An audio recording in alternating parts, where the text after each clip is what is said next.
High, আগের teachers day mini ব্লগে আমি বলেছিলাম আমি হলাম একজন স্টুডেন্ট। আর এটা হলো আমার কোচিং সেন্টার, যেখানে আমি কোচিং করতে আসি। আর এরা হলো আমার ফ্রেন্ডসরা।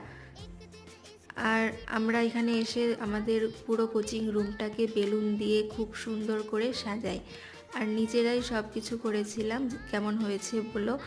আর এটা তার ব্যাকগ্রাউন্ডে রেখেছিলাম হ্যাপি টিচার্স ডে। আর ইনি হলেন আমাদের টিচার অমিত কর্মকার।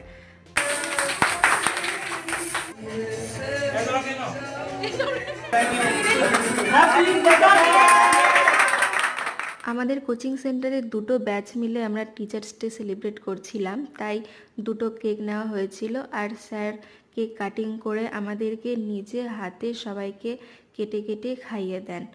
আর আজকের দিনটা খুব এনজয় করেছিলাম। শেষে আমাদের স্যার আমাদের জন্য বিরিয়ানি দেয়, বিরিয়ানি নিয়ে আমরা বাড়ি চলে আসি।